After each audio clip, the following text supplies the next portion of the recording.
Coucou, coucou, coucou. J'espère que vous allez tous super bien aujourd'hui. Moi, ça va nickel.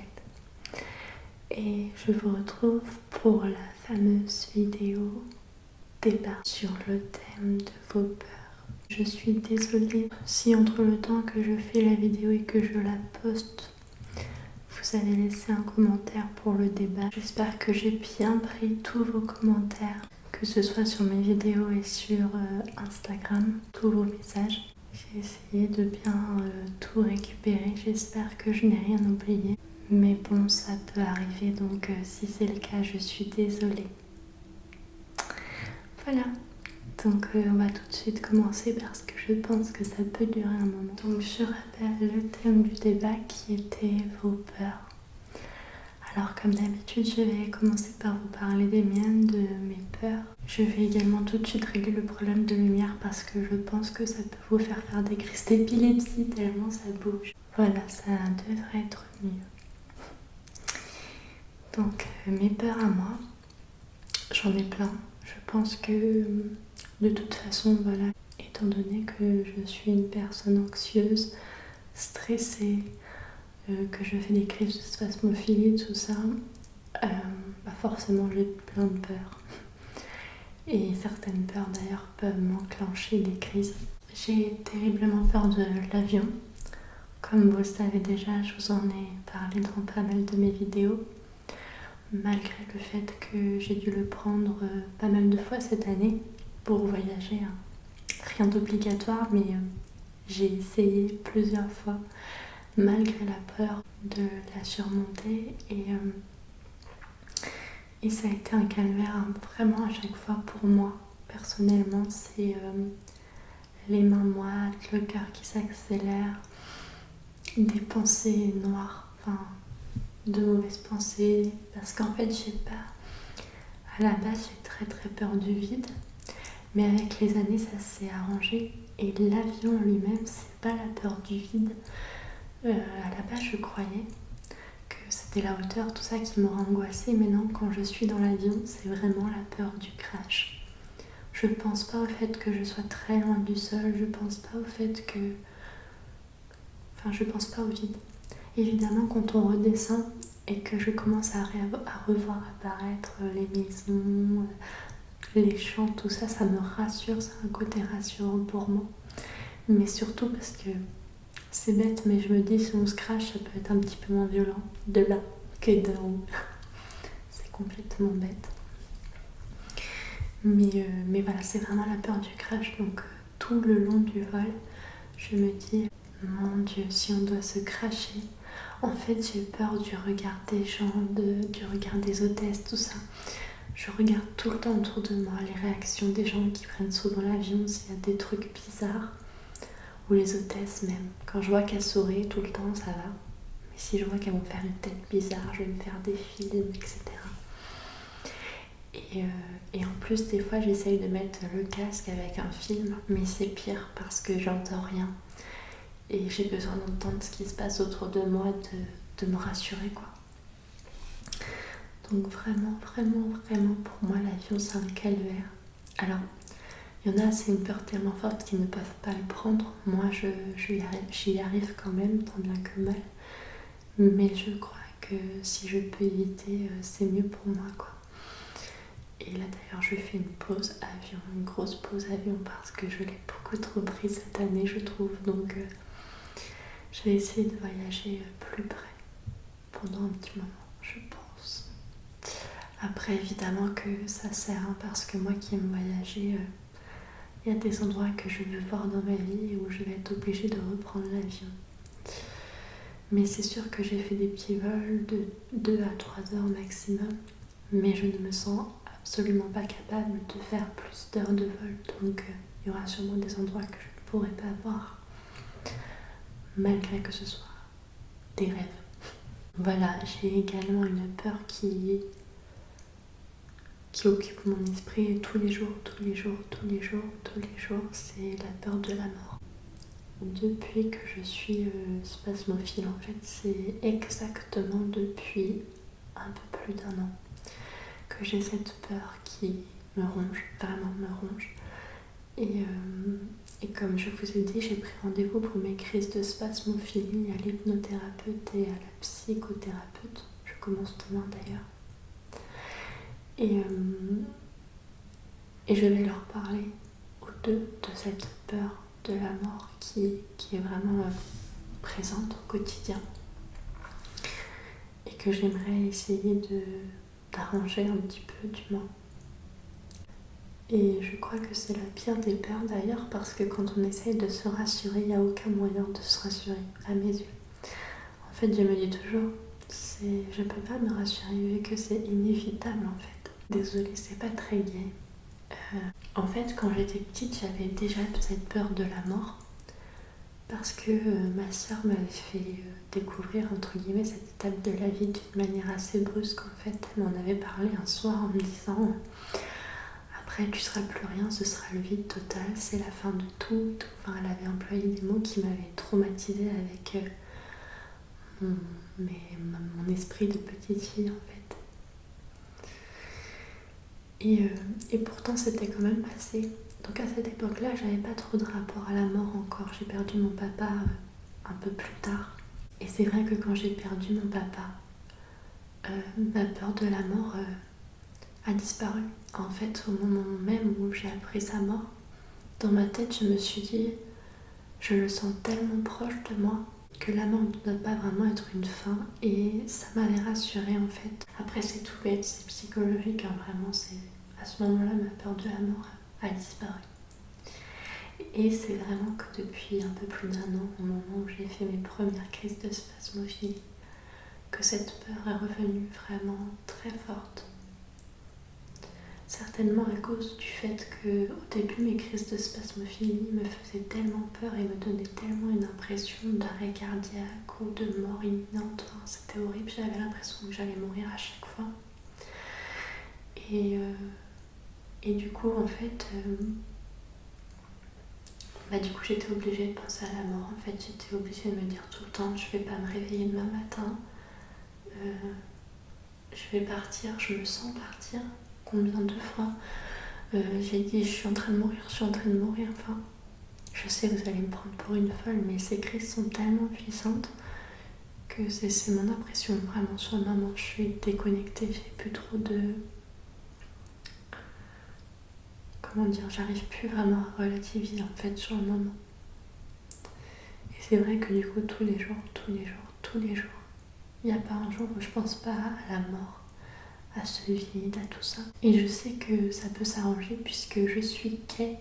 Je crois que je vous en ai déjà parlé, c'est ma youtubeuse préférée. Elle a une chaîne ASMR et une chaîne lifestyle. Enfin une chaîne non ASMR. Et elle avait cette peur auparavant. Et quand moi j'ai commencé à suivre Kay et qu'elle parlait de ses peurs, je n'avais plus peur de la mort. Donc voilà, ça m'importait peu. Mais depuis que j'ai peur de la mort, du coup, j'ai beaucoup regardé ses vidéos sur le sujet car elle s'en est sortie totalement de cette peur. Et elle a même écrit un livre que j'ai lu. Bon, personnellement, le livre ne m'a pas aidé à surmonter ma peur, même s'il est très bien. J'arrive pas encore à trouver de solution, c'est-à-dire que j'essaye,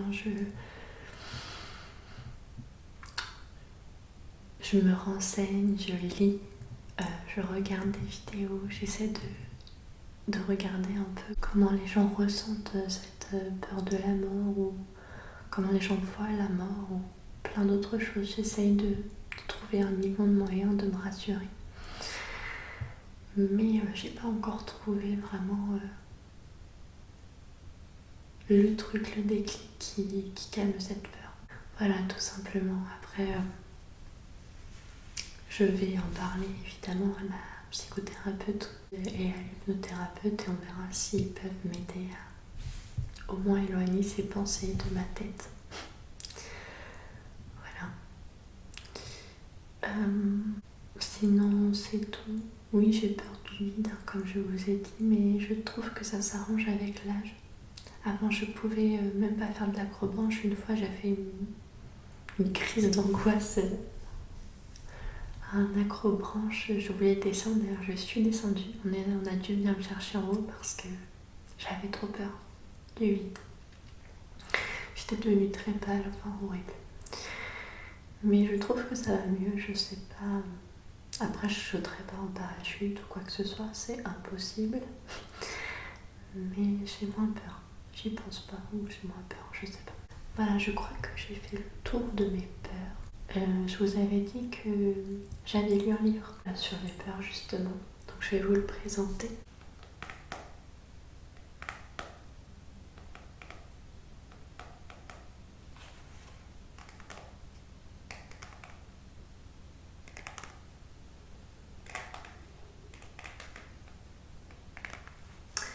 Il s'appelle Vaincre ses peurs, c'est parti. Alors, ce livre est très bien, ça ne m'a pas, par contre, encore une fois, aidé à surmonter mes peurs, mais je vais dire, il y a certains points qui m'ont un peu marqué, et du coup, je voulais vous le lire avant de commencer la vidéo.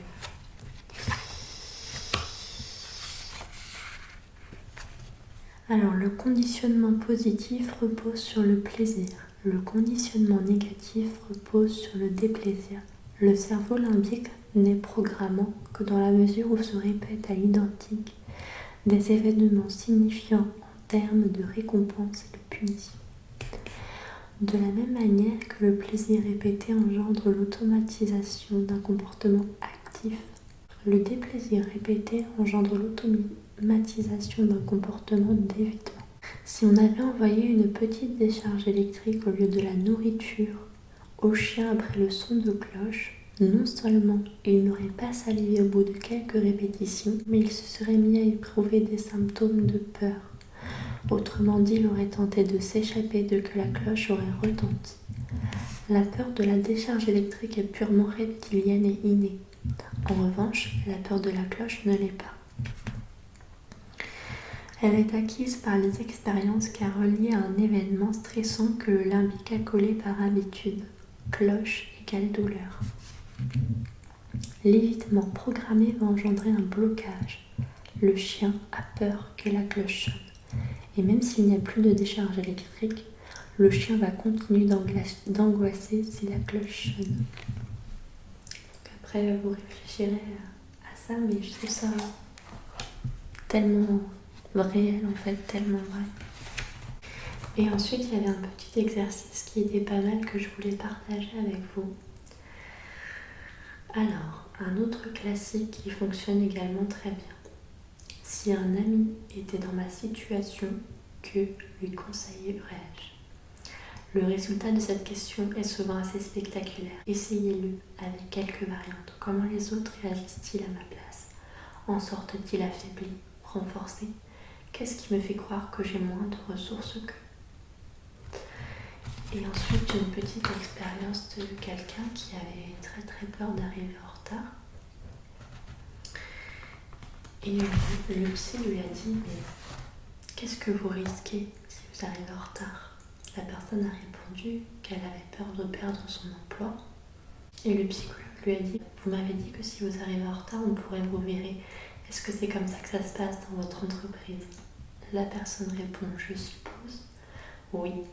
Vous avez des exemples ? Attendez, oui, je crois que j'en ai un. Il y a quelques années, Martin était viré parce qu'il était souvent en retard. Souvent, vous dites, et vous êtes déjà arrivé en retard ? Jamais, monsieur, jamais. Vous m'entendez ? Donc, si vous êtes en retard demain matin pour la première fois, que se passerait-il ? Peut-être que j'aurai une mise à pied de 3 jours. C'est déjà mieux que d'être viré. Êtes-vous sûr que si vous êtes en retard demain matin, vous serez mis à pied pendant 3 jours ?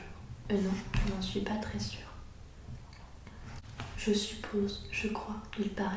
En fait, la personne débite quelques croyances. Elle se noie dans de vieux clichés irrationnels qui nourrissent sa peur depuis des années.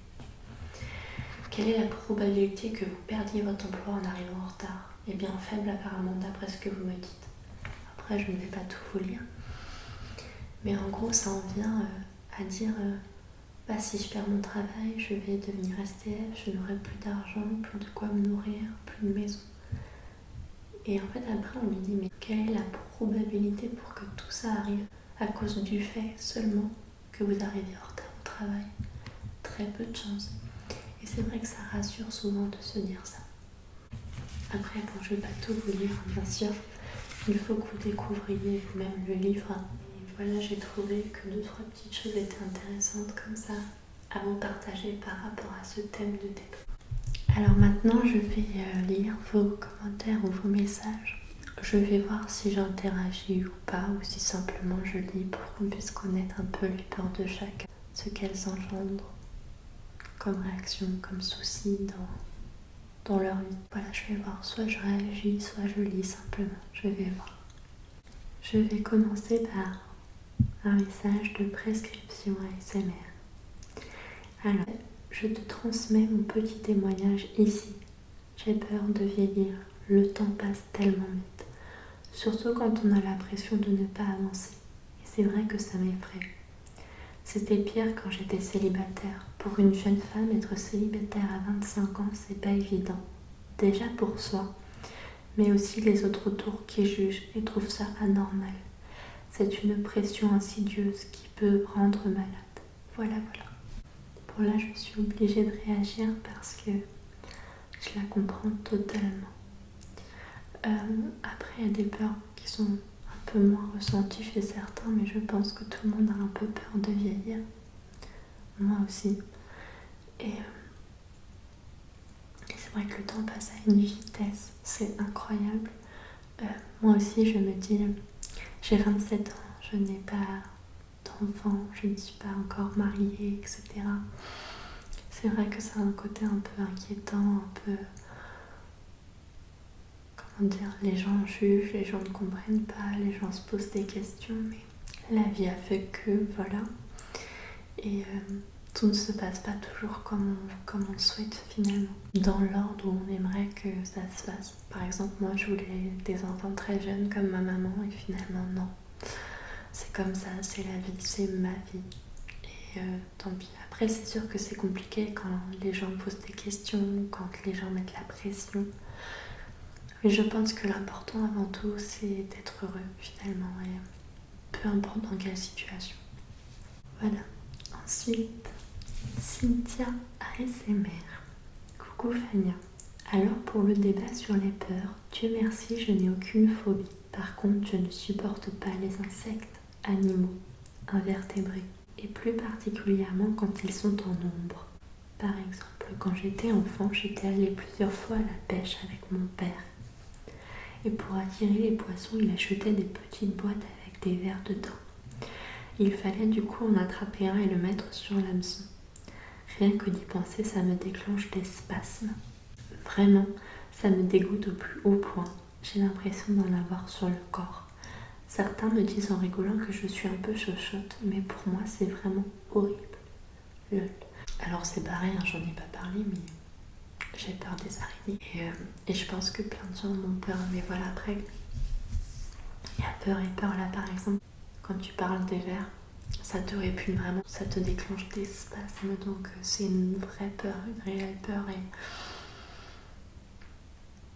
Et c'est surtout ça que je voulais faire ressortir par ce débat, c'est que juste par rapport à des peurs, on peut réagir physiquement et se rendre vraiment mal en fait. Mais je trouve qu'il n'y a aucune peur plus ou moins grave en fait. C'est à partir du moment où on a peur de quelque chose, c'est assez terrible à supporter quand on est devant cette chose ou cette situation. Je me souviens en plus que quand j'étais petite, je faisais pareil à la pêche. Je mettais les petits asticots sur l'hameçon. Et c'est vrai que j'aimais pas trop ça non plus, ça me dégoûtait. Après de l'avoir peur, non, mais je peux comprendre. Ensuite, Océananas. Pour le débat, déjà, je suis une personne très stressée et angoissée. Bienvenue au club. Mais là, je n'avais pas parlé de mes appréhensions, mais bien de mes peurs et mes phobies. Et il y en a des plus ou moins raisonnées et plus ou moins handicapantes.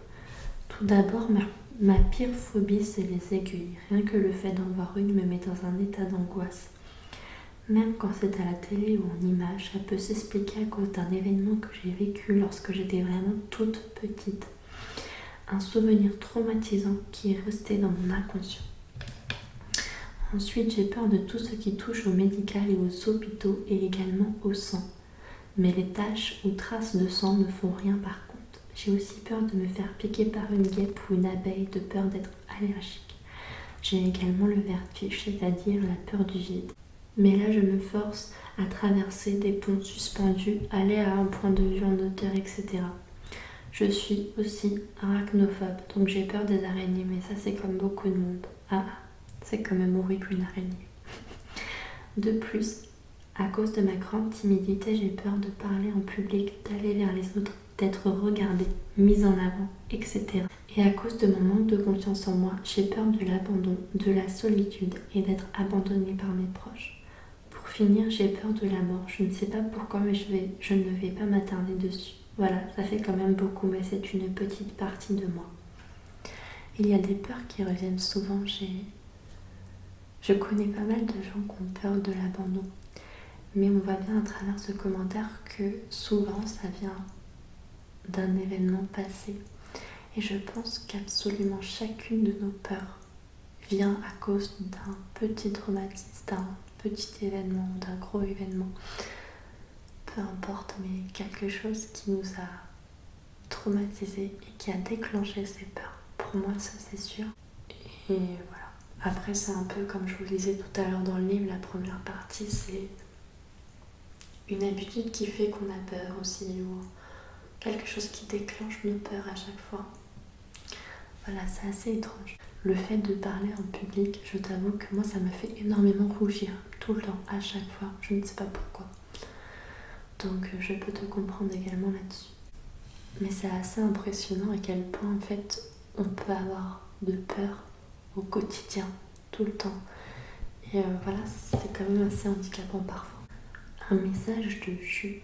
Personnellement, j'ai la phobie des fonds marins. Par exemple, les eaux où on ne voit pas où on met les pieds, où on ne voit pas le fond. Je me sens super paniquée devant ça. C'est faux parce qu'on voit vraiment... autant on voit quelques peurs qui sont tout le temps les mêmes ou qui se répètent pour pas mal de personnes, mais d'autres peurs que je n'ai jamais entendues. Mais voilà, après c'est une peur, on peut pas juger. Chacun ses peurs, chacun ses réactions face à ses peurs. Un message d'Ilana. Alors je reviens dans les commentaires pour le débat. Alors pour mes peurs, j'ai beaucoup de peurs, et surtout la peur de l'abandon, la peur du rejet, et surtout j'ai pas confiance en moi. J'ai toujours besoin de me cacher derrière un masque.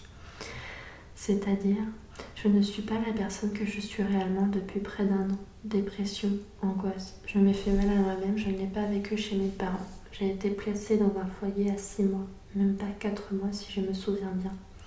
Surtout une vraie peur du rejet, car il y a très longtemps, j'étais dans une famille d'accueil. Ils ne m'ont pas bien accueillie, ils me rabaissaient, ils m'ont détruite. Qui faisait ça que pour l'argent.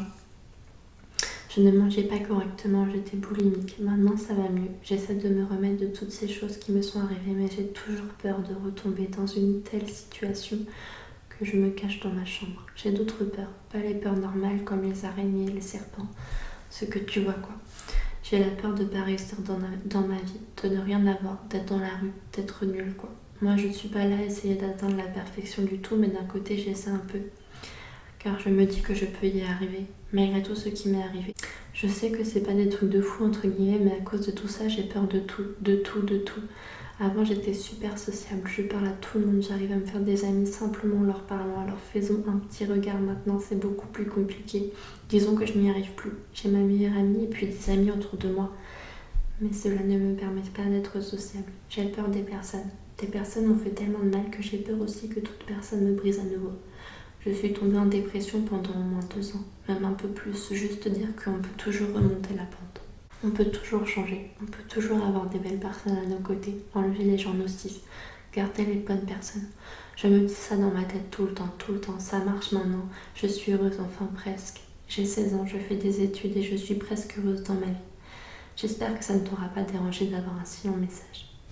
J'ai même pas les mots en fait. Ilana, c'est une abonnée que j'ai depuis un petit moment, qui me suit depuis mes débuts et qui est toujours hyper gentille, toujours un mot adorable, bienveillant, rassurant. C'est une personne formidable et je ne savais pas qu'elle avait vécu tout ça avant ce commentaire. Et en plus, elle dit je sais que ce n'est pas si grave, qu'il y a pire que moi, entre guillemets, quoi, mais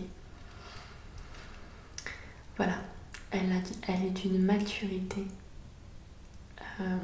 incroyable pour son âge, et je pense, je n'ai même aucun doute là-dessus, qu'elle va réussir sa vie comme elle le veut et que tout va bien aller pour elle, parce que une personne aussi bonne, une personne aussi gentille ne peut pas souffrir encore après tout ça. Et voilà, après je comprends tout à fait que tu aies peur des gens, parce que c'est vrai qu'à force d'être déçu, on a l'impression que tout le monde est pareil, mais non. Et comme tu le dis à la fin d'ailleurs, je pense que tu en es consciente, mais il y a plein de bonnes personnes et je suis sûre que tu tomberas maintenant sur de bonnes personnes. Et j'espère que tu auras la meilleure vie que je puisse te souhaiter, vraiment. Parce que ton message m'a beaucoup touchée et ta personne me touche beaucoup. Voilà, et je suis contente vraiment d'avoir des abonnés comme ça. Parce que vous êtes tous géniaux en fait. Voilà. Ensuite, un message de Jennifer. Désolée Jennifer, j'ai oublié ton pseudo entier car quand j'ai pris en photo ton commentaire, ça ne me le mettait pas en entier. Voilà. Mais bon, tu vas te reconnaître suite à ton commentaire. Pour le débat, j'ai plusieurs peurs. Je suis actuellement enceinte de mon deuxième bébé et accouche dans 2 semaines normalement. J'ai peur que mon mari ne soit pas là pour le jour J, qu'il soit au travail. J'ai peur d'accoucher avec tout ce qui se passe avec le Covid-19, qu'on lui dise qu'il ne peut pas être avec moi. J'ai peur de ne pas arriver à accoucher naturellement car avec le masque sur la tête, ça ne va pas être facile de pousser. Et en cas de césarienne, mon mari ne pourra pas être là à cause du Covid-19. Donc ça m'angoisse. Tout ça me donne des insomnies et de l'urticaire. Bref, je devrais être contente d'avoir bientôt mon deuxième bébé, mais au final ça gâche tout et m'angoisse. La famille ne pourra pas venir à la maternité, c'est triste. J'ai pris 18 kilos pendant cette grossesse et j'ai peur de ne pas réussir à les perdre. À chaque fois que je mange, je me demande combien je vais prendre de kilos et pourtant je fais très attention à ce que je mange, mais je grossis. J'ai été anorexique et hyperphagique, donc le poids a toujours été une angoisse pour moi. J'ai peur qu'en voyant mon poids après grossesse, ça me fasse retomber dans mes travers. Donc déjà depuis, j'ai eu ton message comme quoi tu allais accoucher, donc félicitations à toi. Ensuite, 18 kilos, ça va encore, enfin, je n'ai pas encore été enceinte, mais d'après ce qu'on m'a dit autour de moi, dis-toi que ce n'est pas non plus énorme et que tu vas y arriver.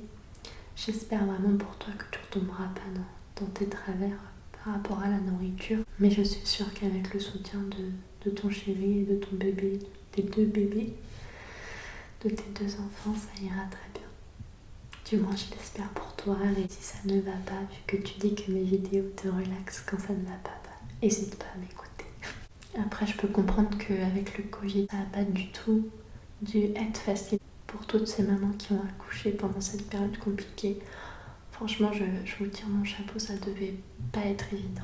Ensuite, Tino et le flamenco. Mais elles sont grandes et nombreuses, mais la plus grande peur c'est de Dieu car il est le créateur et le paranormal car ce n'est pas de Dieu, c'est le mal.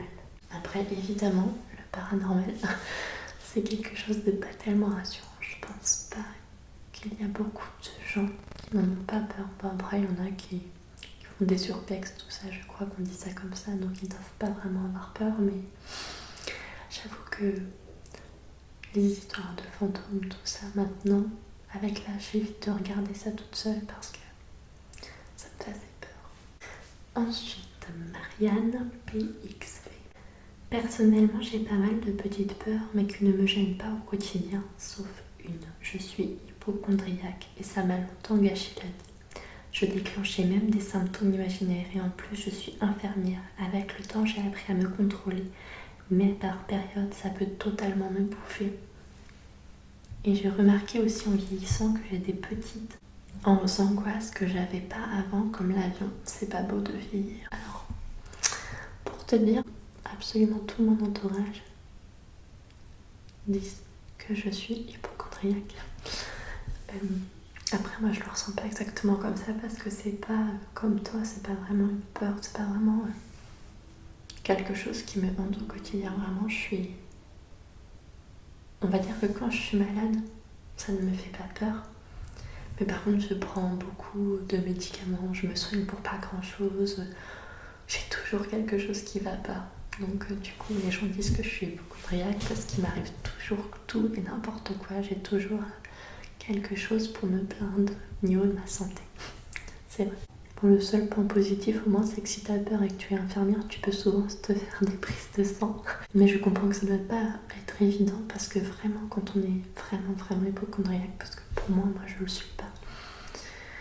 Mais je pense que vraiment ça doit pas être facile à gérer.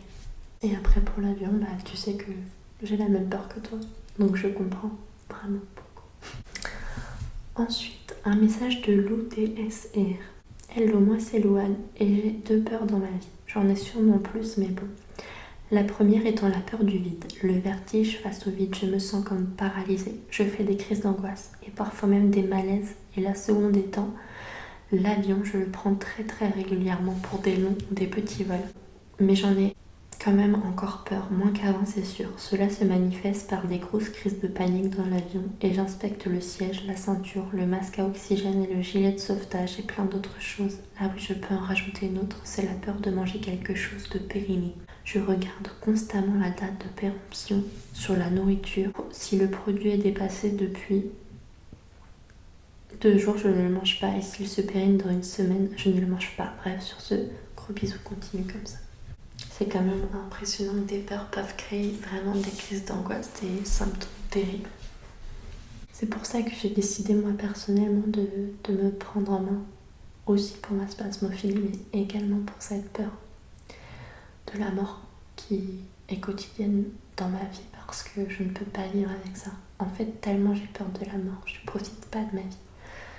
Donc je pense qu'il ne faut pas avoir peur de se faire aider, même si voilà, moi j'ai mis du temps à le faire.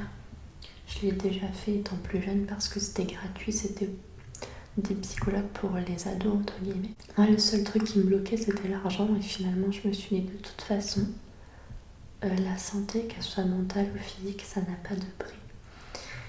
Et voilà, c'est comme ça que je me suis dit Fanny, tu n'as pas le choix. Et je pense que si ça peut vous faire du bien, n'hésitez pas à aller parler de vos peurs, surtout quand ça crée des symptômes comme ça, de vraies crises de panique. Après, pour les choses périmées, je te rassure, je ne mange absolument rien de périmé. C'est pas une phobie, mais je déteste ça aussi. Puis voilà, par rapport à l'avion, par exemple, on n'a pas la même réaction par rapport à notre peur. On a peur toutes les deux de l'avion, là en l'occurrence, mais toi t'inspectes tout.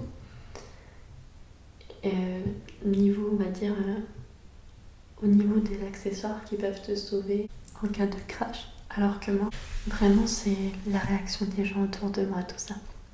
On a 2 façons de réagir à notre peur. Ensuite, inconnu au bataillon.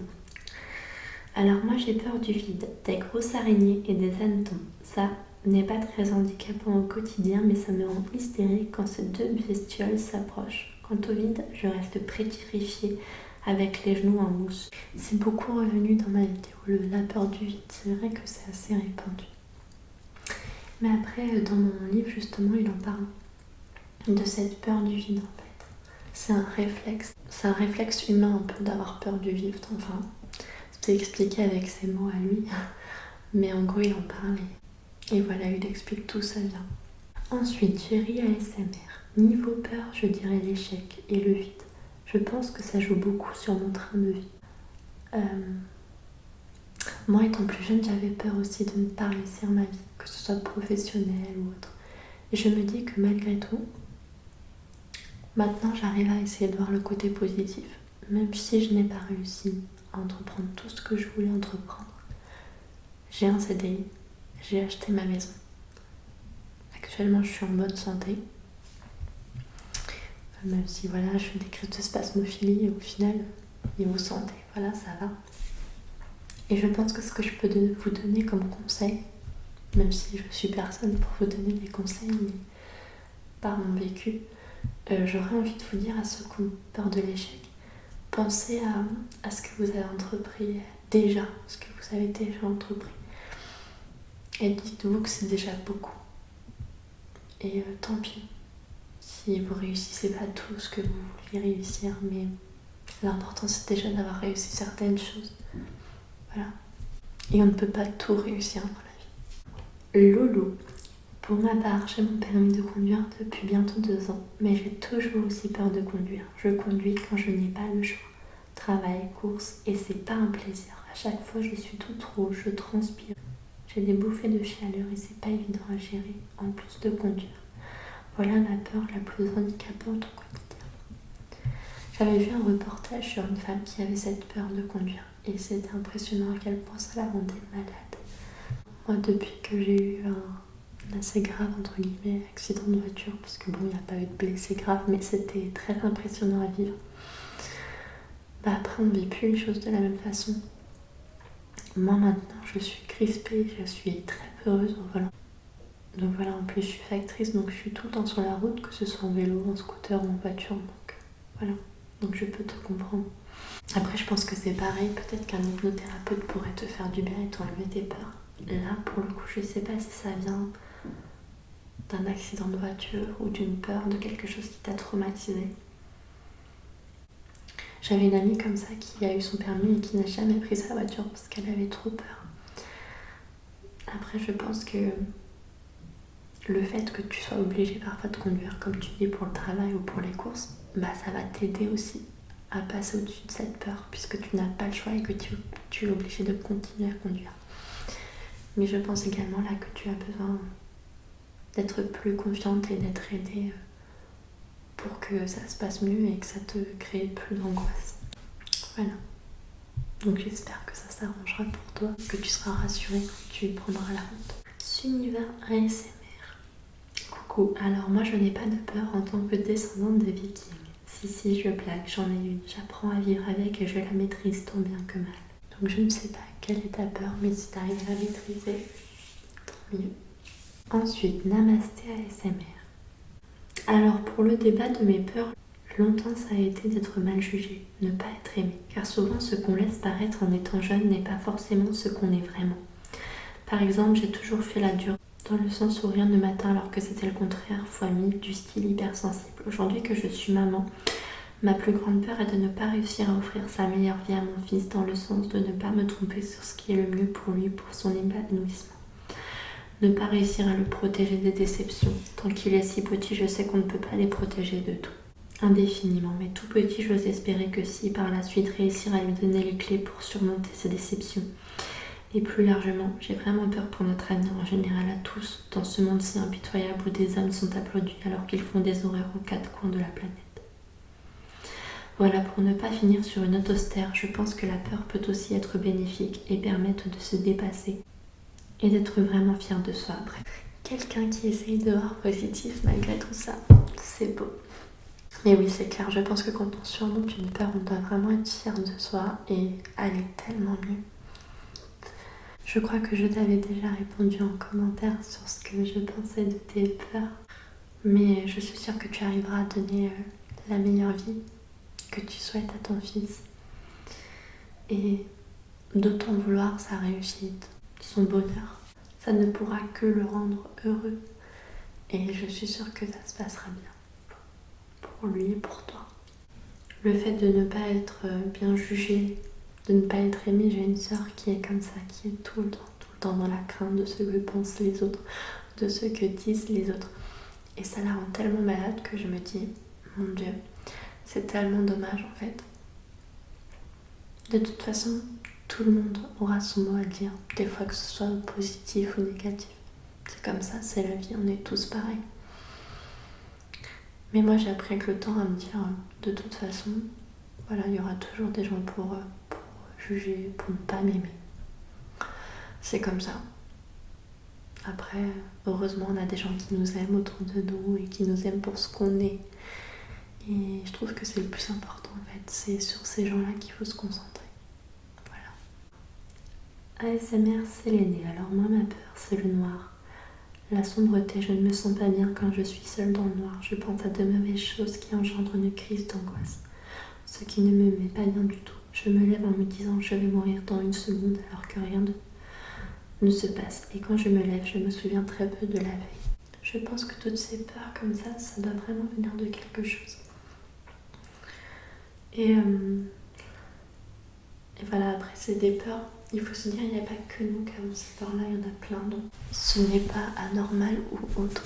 Et j'espère vraiment surtout que chacun de vous trouveront une solution pour arranger leurs peurs en fait, pour aller mieux. Et pour que ça arrête de nous bouffer la vie en fait. L'Averton ASMR.